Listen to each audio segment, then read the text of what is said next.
चलिए, जय हिंद बच्चों। मैंने कहा था मैं छोड़ता नहीं साथ, फिर यही से। तो अब पहले वाक्य में क्या है, राम पुस्तक पढ़ता है।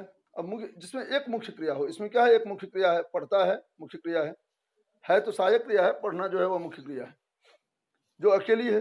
दूसरा वाक्य जो है उसमें देखें, दूसरे वाक्य में देखें क्या है, राम श्याम घनश्याम और अभिराम पुस्तकें पढ़ते हैं। यह भी सरल वाक्य ही है। कैसे? अभी आपने प्रश्न किया कैसे, क्या कहा, एक ही कर्ता होता है सरल वाक्य में, यहां तो कई कर्ता हैं।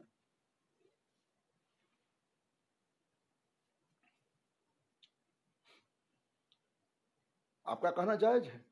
आपने कहा कैसे, इसमें तो कई राम श्याम अभिराम और घनश्याम, या राम श्याम घनश्याम और अभिराम, चार चार लोग हो गए, तो फिर यह सरल वाक्य कैसे हो सकता है? एक ही कर्ता होता है सरल वाक्य में, यहां तो कई कर्ता है। आपका कहना है कैसे, क्या कहा, एक ही कर्ता होता है सरल वाक्य में, यहां तो कई कर्ता है। आपका कहना बिल्कुल सही है।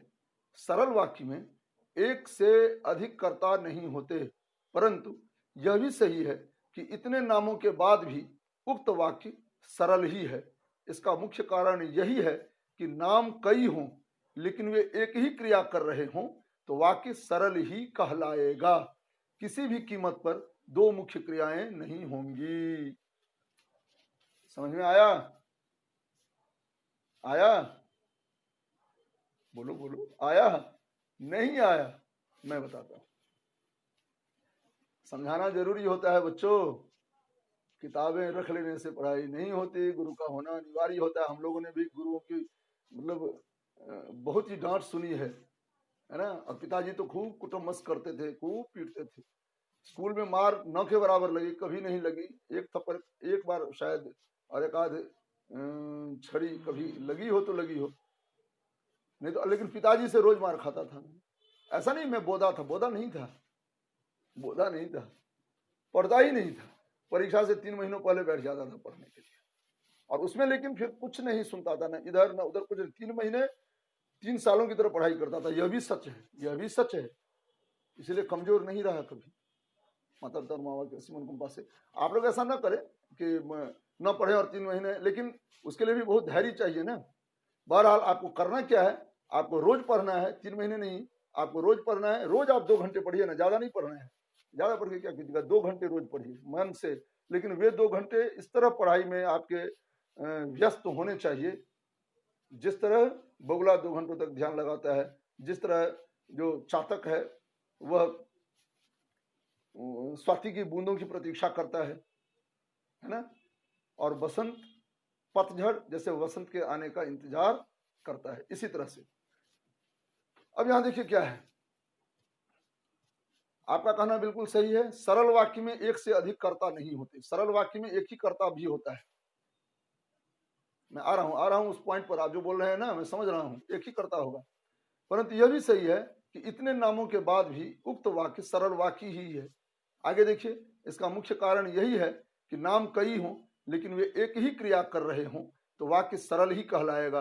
किसी भी कीमत पर दो मुख्य क्रियाएं नहीं होंगी। अब इसको यदि हम अलग करते हैं तो क्या हो जाएगा, राम पढ़ता है, राम पुस्तक पढ़ता है, अभिराम पुस्तक पढ़ता है, घनश्याम पुस्तक पढ़ता है, और श्याम पुस्तक पढ़ता है। राम पुस्तक पढ़ता है, श्याम पुस्तक पढ़ता है, घनश्याम पुस्तक पढ़ता है, अभिराम पुस्तक पढ़ता है। इस तरह तो 4 वाक्य हो गए, एकदम सही है। लेकिन जरा गौर कीजिए, चारों वाक्यों में क्या कॉमन है, क्या सामान्य है, क्या साधारणता है? उनका पुस्तकें पढ़ना। तो सब तो मोटा मोटी एक ही क्रिया कर रहे हैं ना, तो क्यों नहीं इन चारों को मिलाकर एक वाक्य बनाया जाए? क्या? राम कौमा श्याम कौमा घनश्याम और से पहले कौमा नहीं होगा, आप जानते हैं, और अभिराम पुस्तकें पढ़ रहे हैं। पढ़ रहे हैं इसलिए क्योंकि 4 हो गए, कर्ता तो बहुवचन है, कर्ता बहुवचन है, पुल्लिंग बहुवचन, 4 हो गए। तो जब 4 हो गए तो क्रिया भी तो बहुवचन होगी, इसलिए पढ़ते हैं, है ना।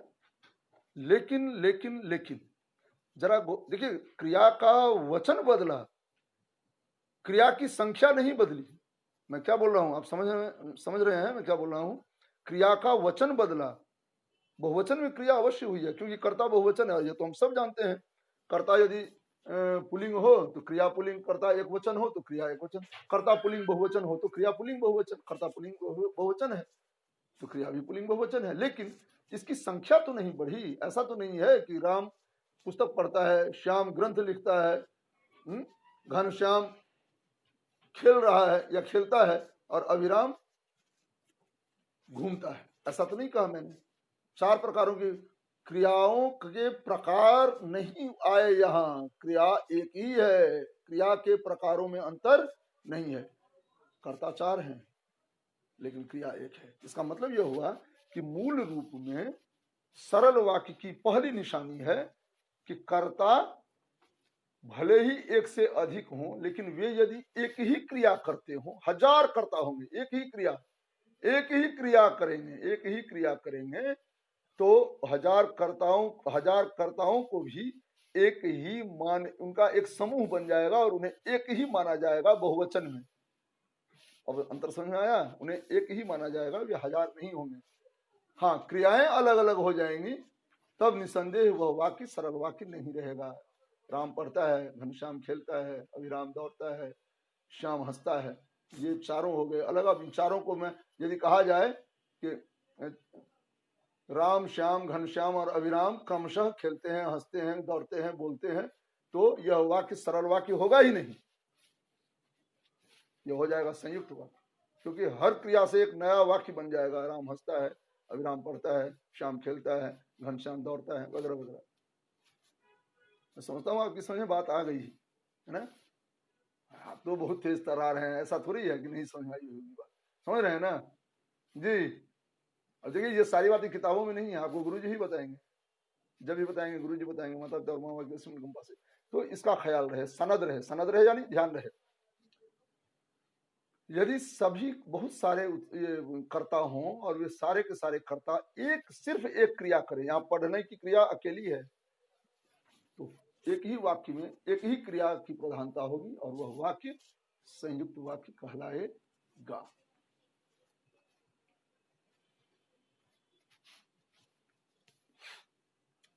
संयुक्त वाक्य, अब संयुक्त वाक्य कैसे बनता है भाई? तो समजोर युक्त बराबर संयुक्त, अर्थात उचित रूप में मिला हुआ। यह तो मैं कई बार आपको बता चुका हूं। जब 2 सरल वाक्य मिलकर एक वाक्य बनाए तब संयुक्त वाक्य का निर्माण होता है। जैसे राम पढ़ता है और श्याम खेलता है, मोहन दौड़ता है लेकिन सोहन बैठा है, मोहन दौड़ता है लेकिन सोहन बैठा है ना? संयुक्त वाक्य समजोर युक्त, संयुक्त अर्थात उचित रूप में मिला हुआ।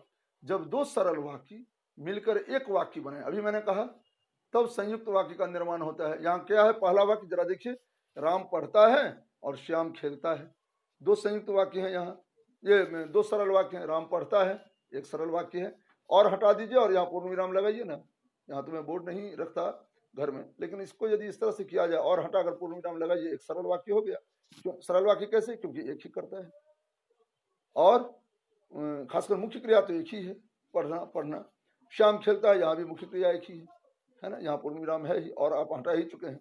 मोहन दौड़ता है लेकिन सोहन बैठा है, आप ये जो उप विराम अर्ध विराम है इसको हटाइए और यहाँ लगा दीजिए पूर्ण विराम। मोहन दौड़ता है पूर्ण विराम, लेकिन हटाइए और फिर लिख दीजिए सोहन बैठा है, पूर्ण विराम है ही। 2 सरल वाक्य हो गए। 2 सरल वाक्यों को जोड़ने के बाद जब एक नया रूप आता है वाक्य का, उसे हम बोलते हैं क्या? क्या बोलेंगे उसे?